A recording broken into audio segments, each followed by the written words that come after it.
Welcome to The Explainer. Today, we're going to tackle something that pretty much all of us have to deal with, our health plan at work. And my goal is simple. By the end of this, you'll actually understand what you're signing up for.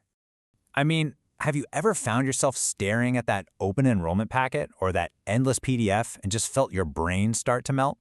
All the jargon, the different options, it can feel totally overwhelming. Trust me, you are not the only one. Okay, so here's our game plan. We're going to start with the absolute basics. Then we'll do a quick history lesson. It's more interesting than it sounds, I promise. After that, we'll break down your main choices, translate the confusing language, and finish up with the big rules you should probably know. Let's do this. All right, first things first. Before we get into the weeds, let's understand the two basic ways your company can even offer you health coverage. It really all boils down to one simple question: who's taking on the financial risk? So on one side, you have a fully insured plan. This is pretty straightforward. Your company pays a fixed price, a premium, to an insurance company like Blue Cross or Aetna. And then that insurance company is on the hook for everyone's medical bills. But on the other side, you've got a self-funded plan. This is where your employer acts as the insurance company. They pay for your medical claims directly from their own funds, taking on all that financial risk themselves. So, why is your health insurance tied to your job in the first place? It's a great question.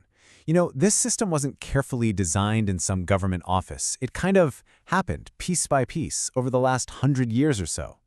It all started way back in the late 1800s, with big companies like railroads just hiring their own doctors. Simple enough. But the real game changer? World War II.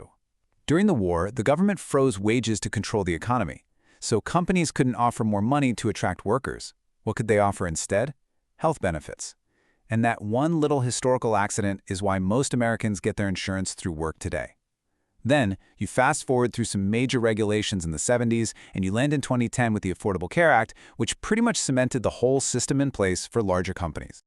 Okay, so when you get right down to it, almost every single plan you'll ever be offered fits into one of three big buckets. And if you can understand these three categories, you are well on your way to making a really smart choice. Whoa, okay, I know this looks a little intense. It's like a subway map that's trying to get you lost on purpose. But don't worry about all the little branching lines. We're just going to focus on the three main routes that you're most likely to see. First, we have the original, the classic model, a fee-for-service plan. This is the go anywhere, see anyone plan. You want to see a specialist in another state? Go for it. There's no network. You just see the doctor, pay the bill, and then the insurance plan pays you back for a portion of it. Maximum freedom. Now, this is where most of us live, in the world of managed care. The whole idea here is to control costs by using a specific network of doctors and hospitals. You'll usually run into three flavors: HMOs, PPOs, and POS plans. And it's all about a trade-off. An HMO is usually the cheapest, but you have to stay in their network.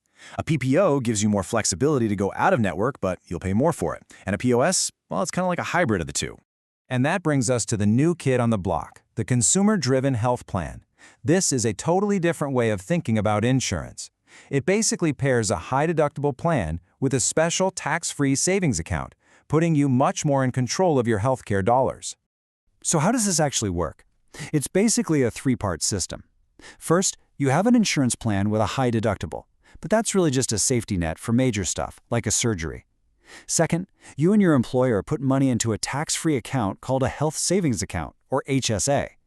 Then, for all your smaller, day-to-day medical costs, you just pay for them using that HSA money. Once you've spent enough to meet your deductible, the main insurance plan kicks in. All right, so now that we know the different types of plans, let's learn the language they all share. You're going to see these next three terms on every single plan summary, and they are absolutely crucial for understanding what you'll actually have to pay. First up, the deductible. Think of this as your entry fee for the year. It's the amount of money you have to spend on your own healthcare before your insurance company starts paying for anything at all. Okay, so you've paid your full deductible. You're done paying, right? Well, not exactly. After the deductible comes coinsurance. This is basically cost sharing. The insurance company might agree to pay 80% of your bills from now on, but that means you're still on the hook for the other 20%. And now, we get to the most important number of all. Seriously, this is your financial safety net, the out-of-pocket maximum. This number is the absolute total ceiling on what you will pay for covered care in 1 year.